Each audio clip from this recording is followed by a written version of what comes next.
everyone, I'm coming at you guys today with my review of the Real Housewives of Atlanta. But before I get into that, you guys may notice that I have on one big earring. I can't find the other one. I just got off the phone and you know, I don't know where it is, but we're gonna roll with this video with this one earring on, okay?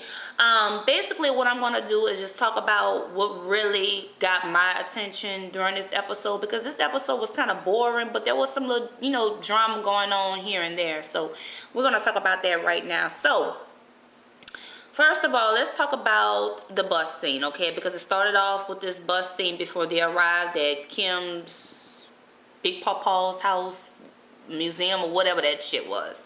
Okay, Kandi, you must be doing some serious praying and reading your Bible while you were on that bus the entire time, because me personally, I would have thrown those bitches off the bus, okay? You don't need to surround yourself with a bunch of negativity, especially when you have to perform in front of fans that you haven't performed in front of in a long time. You know, you have to perform songs off an album and you're not really sure how your fans will respond to it. So you didn't need to surround yourself with a bunch of negativity, okay? You have Kim and Nene fussing like they're lovers, like they're fucking each other, and you have Kim asking Celie to flush toilets, smoke cigarettes, and all the above with her. And I mean, personally, I would have thrown their asses off the bus somewhere in some remote area, and they would just have to hitchhike their ways to whatever venue they had to perform at, okay?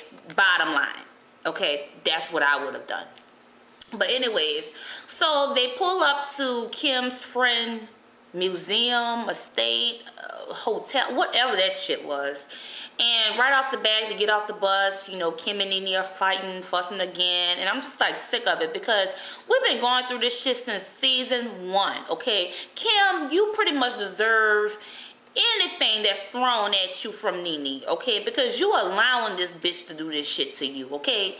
You are really allowing this bitch. Just because this bitch bigger than you and all this type of shit, girl, stand up for yourself. Don't be friends with this hoe. And then she was like being cheeky about the whole situation about the weekend in your Big Papa's house, okay? He's not Big Papa. He's clearly somebody's papa, okay? Now, anyways, so they walk into the, this establishment, whatever that shit was, and I see like statues of pigs sitting on a toilet. I don't know if that was a dead dog that he preserved, or it was a stuffed dog. I saw, wall decor that had horns and red eyes and this painting on the ceiling. I mean, it looked like some shit. It didn't look like Miami to me. It looked like some shit that you will find in the French Quarter, like some kind of voodoo shop in the French Quarter. That's what that shit looked like. And Phaedra took the words right out of my mouth when she said that if I have to stay up in here, I have to pull out my holy water. Yes, and you will have to read Psalm 23rd while you're at it too, okay? But anyway, so right after that, Kim and Saweetie went outside for a smoke session, and Kim asked Celie if she thought she was being treated like a slave. I thought Celie was gonna say yes, but she didn't. She was like, you know, no, and slaves don't get paid. First of all, I don't know what her payment is looking like, because if you guys notice a couple of episodes back, the ring finger on her right hand, that nail is broken, and it really don't cost that much to get that nail fixed. Maybe at the most $7. It seems like she have like a solar set going on. I'm not really sure if she does, because this part of her nail, the bottom part of the nail, is a little bluish and the tips are a little whitish, off-white color. I don't know, but girl, if you getting paid, get that nail fixed, because I mean, you're her assistant, you know, persistent, and you're supposed to look the part, okay? And don't get me started on the fucking attire, okay? Bottom line, okay? But anyways, at one point in time, I really did feel sorry for Celie, and then a part of me didn't really feel sorry for her, because I felt like she's a grown woman letting a tramp talk to her like she ain't shit, okay? So clearly she's aware of how she's being talked to, because she said that, you know, she talks shit to her and she talks shit right back to her, and that's how they get along. Correct me if I'm wrong, but I never witnessed her kind of went in on Kim. Okay, but since she's cool with it, I'm cool with it. It's her, not me. So, you know, but you will forever be known as Celie. Forever. Okay, so getting right along, so Big Pawpaw comes out and he's like, you know, you gotta come in and dinner's about to be served in about an hour or whatever. And she was like, you gonna get in bed with me after dinner? He was like, yeah. And I'm like, ooh, no. Again, you know the saying, old men give you worms? But in this case, it may be like some earthworms or some caterpillars, okay? That's the situation that's going on right there. And you never know what Kim had to do with this man behind closed doors to get these rooms paid for these bitches, okay? Because at one point in the episode, you know, while Sheree was giving this fitness session with the girl, she was like she was on her period. I don't know if Kim was really on her period. I don't know if she said that shit because she didn't want to work out or if she really was indeed on her period. Now, if she was, you could just about imagine what she had to do. Okay, let's see what else happened. Nene called Diane over because she felt like Celie can stay and Don Juan can stay. I didn't see Don Juan, but I did see Celie. And she felt like, you know, if Celie can stay, then I'm going to call Diane. First of all, Nene, this trip is not about you.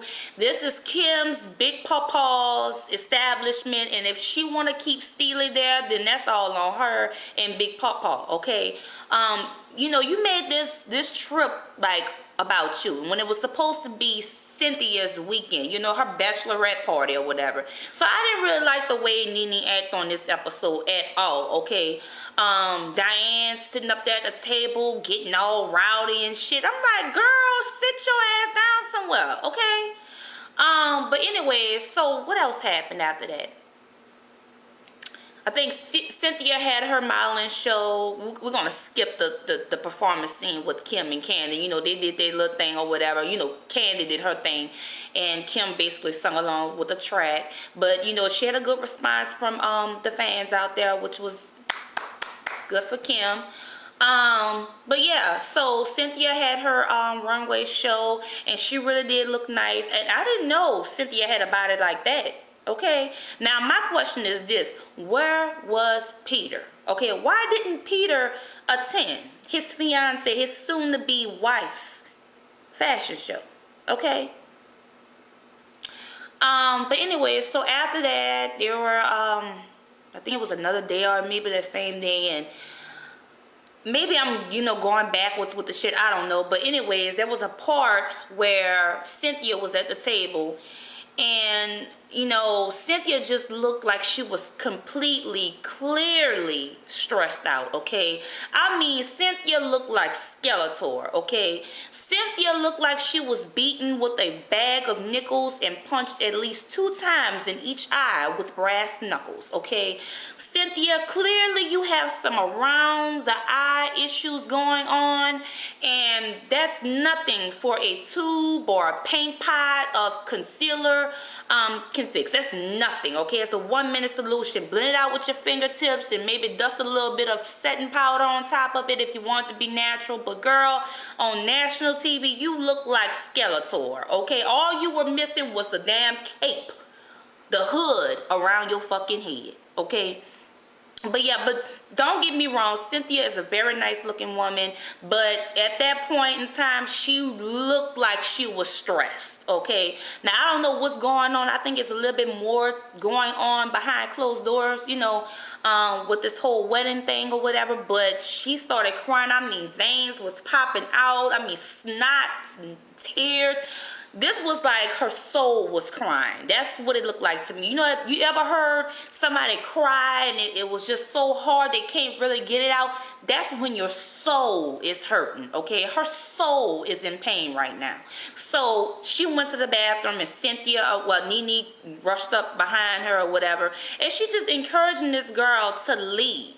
Leave for what? This is supposed to be her weekend. Just because you are not getting along with Kim does not mean that this girl has to tag along with you to Atlanta so she could deal with more fucking financial issues with this wedding, okay? So I didn't like the way Nene handled the situation. This is supposed to be your girl or whatever, and you should have been there for your girl. You should have been like, girl, suck that shit up, wipe them damn tears, you know, go ahead. If it's a financial situation, you don't have to throw this big old wedding and feed motherfuckers. Girl, save your money that you saved and pay your damn light bill, your rent, your car note, or whatever you need to pay, and go get married at Justice of Peace. That's all you have to do. And if you decide that you want to have a big wedding later, you can do that, okay? But I didn't like the way Nene handled the situation, and Cynthia really act like she don't really have a backbone, because at one point she's like, yeah, I'm gonna go ahead, and then the next minute she's like, okay, we're gonna have this party or whatever. But yeah, Cynthia, you need to really grow some fucking courage, like I said the last video. And like I said, if you are still having problems with your bills and you need some help, the number once again is at the bottom of the screen, 211. It is a free call, so you ain't got to worry about minutes being taken up if you don't have unlimited or whatever. So yeah, I kind of felt sorry for Cynthia at that point in time. But yeah, I didn't like the way Nene was, you know, treating Cynthia. This is her weekend. What else I want to talk about?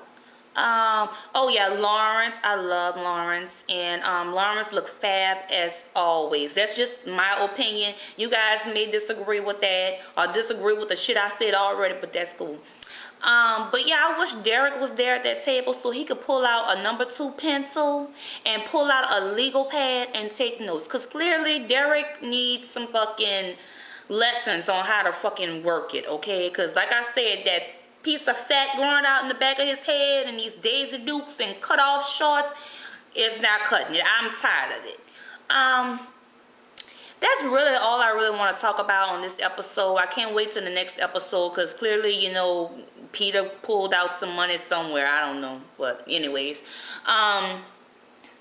yeah, I also signed up for the model search for Black Opal or whatever. The link is down below in the description box. I would appreciate it very much if you guys will vote for me.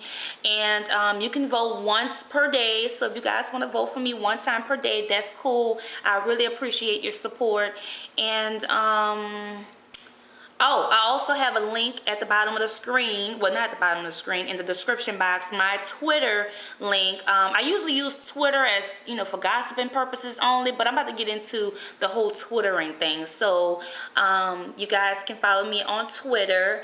And let's see, what else I want to talk about. Oh, yeah, before my camera cut off. As far as my lips, if you guys can see, I'm wearing Lavender Whip lipstick, and I know when Lavender Whip lipstick came out, it was sold out like really fast. And knowing MAC, they're gonna bring it out in some other collection or whatever.